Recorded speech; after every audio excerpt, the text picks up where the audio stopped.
Oui, salut à toute la communauté d'Acadia Cybersec et bienvenue dans cette deuxième vidéo d'une série de vidéos sur la cybersécurité à partir d'une architecture sécurisée que nous avons créée. Bon, déjà, je vais rapidement revenir sur l'architecture que nous sommes en train de travailler. C'est cette architecture-ci. Il sera question pour nous justement de pouvoir implémenter de manière totale et complète cette architecture afin de pouvoir faire des tests de cybersécurité, des tests d'intrusion, des tests en termes de cyberveille, en termes de politique de sécurité interne, en termes de beaucoup de, je vais dire, beaucoup de couches en matière de sécurité. Donc, là, ici, nous avons dans notre zone, là, Internet, qui représente tous les utilisateurs qui se trouvent à Internet là. Et ici, nous avons donc un routeur qui permet d'interconnecter ces deux pare-feux-ci. Je tiens à rappeler que les deux pare-feux sont les pare-feux open source pf5. Et là, nous avons ici nos nos zones DMZ.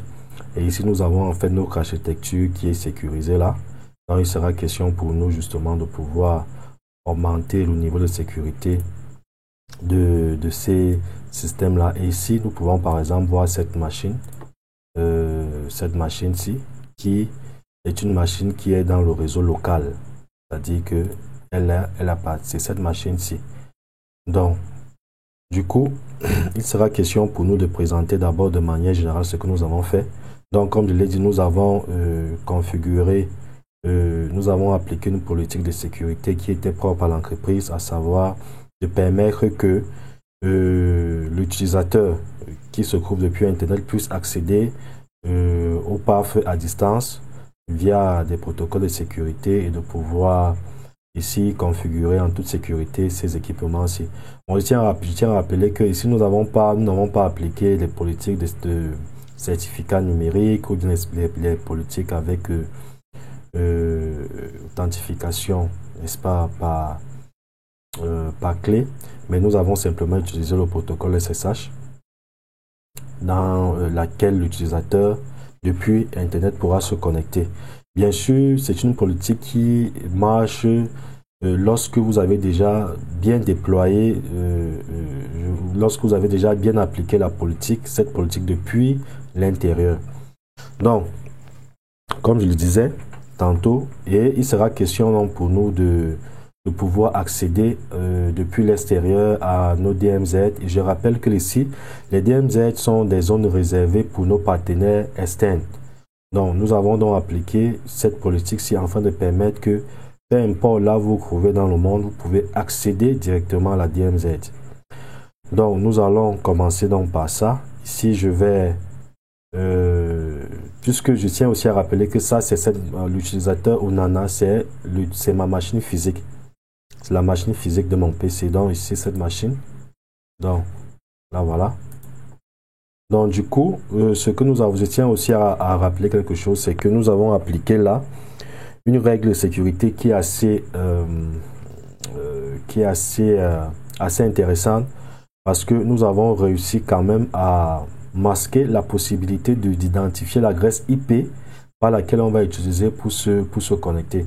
Donc, pour pouvoir avoir accès, il va d'abord falloir pirater ce routeur, déjà qui ne sera pas facile. Hein. Donc, du coup, ces adresses-là ne sont pas, lorsque on scanne, ces adresses ne sont pas présentes, n'est-ce pas, au niveau justement du réseau.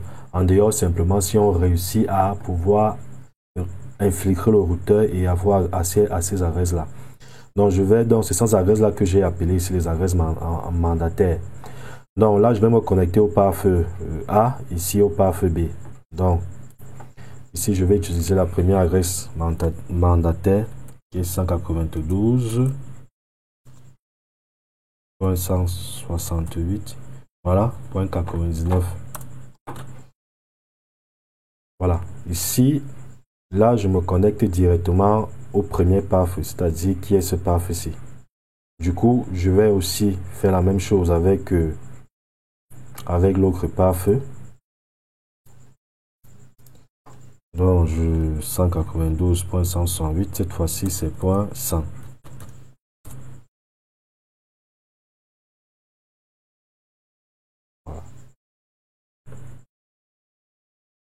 Donc,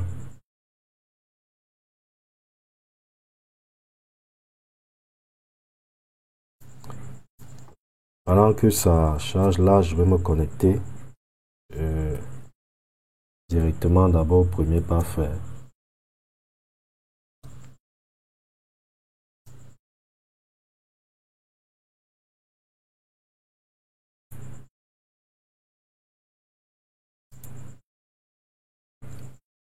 Donc, je disais tantôt que pendant que la connexion est en train de se faire, il sera question pour nous de vérifier justement les règles que nous avons appliquées. Nous avons créé plusieurs. Déjà, je peux afficher, nous pouvons afficher ici les différentes interfaces hein, que, que nous avons appliquées. Donc ici, c'est forcément parce que je suis en train de me connecter. Voilà. Donc ici, nous pouvons voir les différentes interfaces utilisées, n'est-ce pas, que nous avons créées. Nous avons créé par exemple des VLAN. Nous avons créé là des VLAN, tel qu'on peut le voir. Nous avons créé des VLAN ici, afin de pouvoir appliquer notre politique de sécurité. Nous avons créé des VLAN afin de pouvoir faire en sorte que les systèmes fonctionnent de manière isolée et de pouvoir garantir quand même une nette, je veux dire, un niveau de sécurité un peu plus important. Donc, là, on va revenir directement. Voilà, ici, on peut voir directement les différentes interfaces là qui appartiennent à ce pare-feu. Et ici, les différentes interfaces là de ce bonhomme. Donc là, ce que nous allons faire dans un premier temps, c'est de pouvoir, par exemple, voir les règles que nous avons mis sur pied afin d'autoriser les différents accès depuis Internet. Donc, si nous venons ici au niveau de NAT, on peut voir que nous avons permis l'autorisation du SSH et l'autorisation, n'est-ce pas, du protocole HTTP en changeant le port conventionnel, c'est-à-dire le port 80. Donc, nous allons rapidement nous tester. Vu que nous sommes ici depuis l'extérieur, je tiens à rappeler que toutes les machines qui sont ici peuvent accéder à ces zones-là. Puisque d'abord, c'est par défaut. Donc, je veux dire, les systèmes locaux peuvent accéder directement à leurs différents DMZ. Ça va de soi. Donc, ici, nous allons donc accéder alors la DMZ depuis Internet. C'est-à-dire, on va taper l'adresse 192.100. Bref, on va passer par le mandataire et il y aura une redirection via le protocole NAT vers la zone où nous voulons accéder. Donc, si je viens ici, je vais donc essayer d'ouvrir. Là, je vais taper la même adresse 192.68. Cette fois-ci, là, je vais taper 70.70 là. Ici, 192. Voilà. 2.70. Voilà. Bon, je tiens à rappeler que là, nous avons donc accès donc à notre fichier .index Apache qui se trouve justement là, je vais vous présenter justement le serveur qui se trouve au niveau de la DMZ. C'est voilà, le système qui se trouve au niveau de la DMZ ici. Et là, si nous ouvrons, nous pouvons par exemple vérifier là avec le IP. Nous pouvons par exemple voir ici les différentes interfaces, le nom utilisateur, l'adresse IP.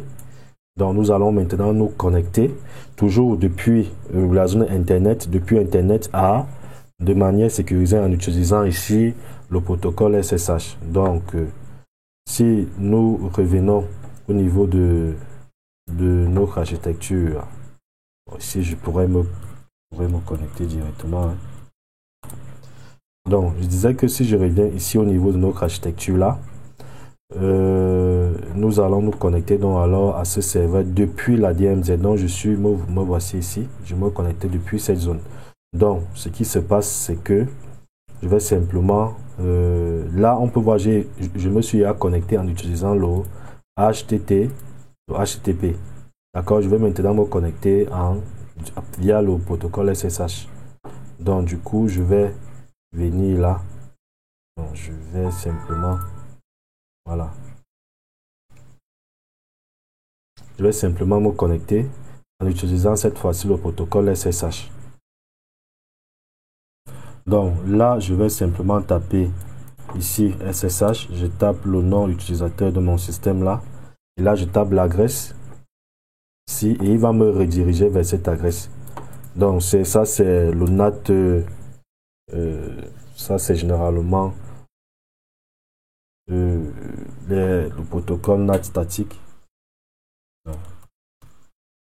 Voilà. Nous allons saisir le mot de passe.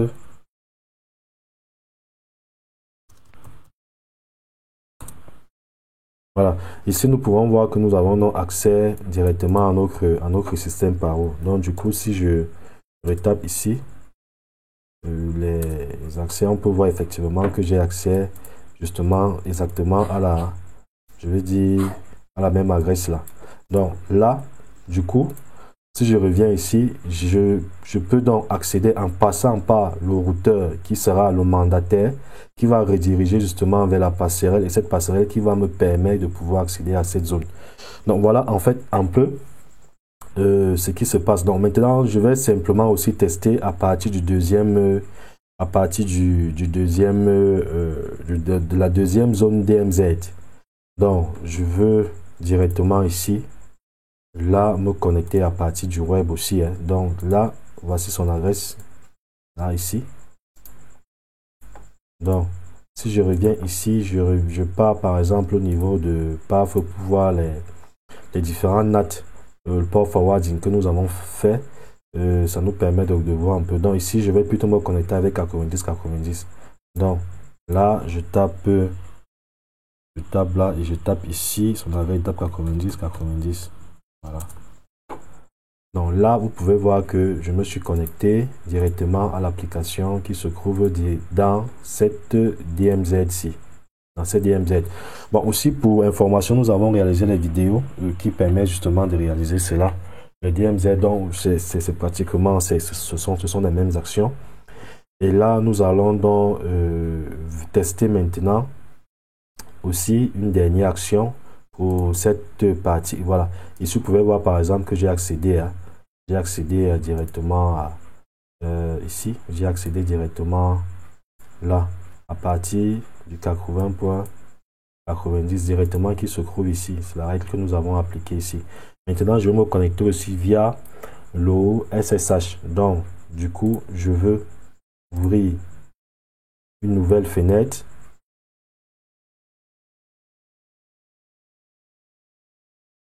Et là, je vais directement saisir dans le nom utilisateur. Donc, d'abord SSH, le nom utilisateur c'est Vagrant. Voilà, Vagrant@122. Et on peut voir avec sa même adresse IP là. Bien sûr, j'explique encore, c'est il récupère une adresse IP qui se trouve dans une zone. Le routeur, si grâce à au protocole NAT, va pouvoir rediriger ma requête et ma requête qui sera récupérée par le PAF et qui va me fournir l'adresse directement qui se trouve à partir de cette DMZ. Donc là, je valide, genre le mot de passe. Et là, nous pouvons voir que j'ai accès ici, j'ai accès ici à mon système DMZ. Okay? Nous pouvons voir vraiment comment ça fonctionne. Donc, dans un troisième temps, nous allons donc aussi tester à partir de notre machine, hein, à partir de notre machine physique, notre machine qui se trouve au niveau du LAN là. Donc, je vais venir ici, cette machine-ci, voilà.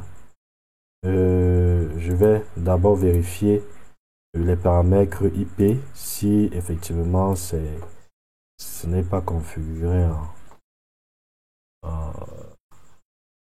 non, je vérifie rapidement son adresse IP. Voilà, je vois que là, on va simplement tester et Nous allons donc vérifier que cette adresse-ci est effectivement bien dans le réseau, que je veux dire qu'elle récupère bien les paramètres réseau. Bon, je crois que pour, n'est-ce pas,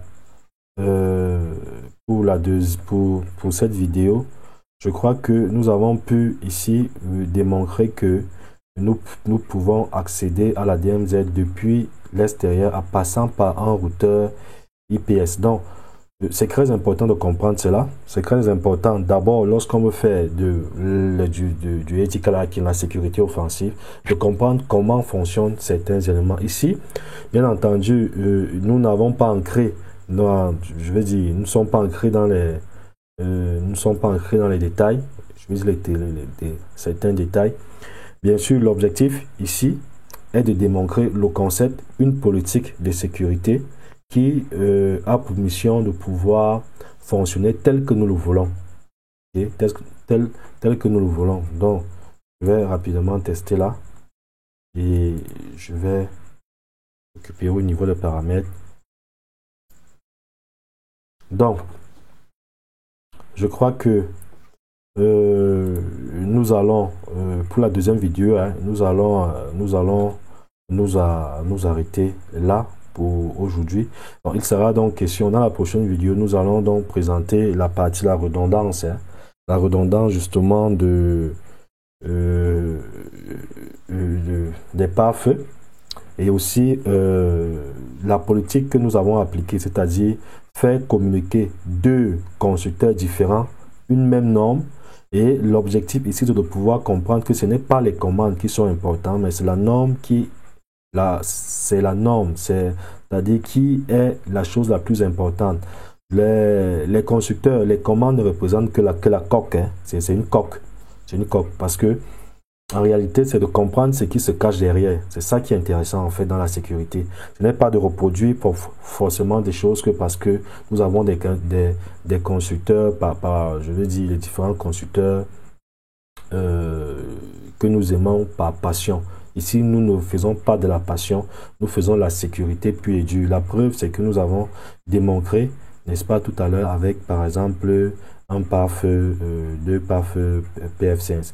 Donc, nous espérons que cette vidéo vous a permis de comprendre, de voir en fait l'approche qu'il en est, de ce qu'il s'agit. Vous avez les vidéos que nous avons partagées et ça va peut-être ça vous permettra de pouvoir réaliser vos projets et d'avoir d'autres idées. Donc, n'oubliez pas de vous abonner, hein. N'oubliez pas de vous abonner, n'est-ce pas, de nous laisser vos commentaires, de mettre un pouce et aussi voilà, nous laisser vos commentaires. Bon, sur ce, on vous dit merci et à la prochaine vidéo.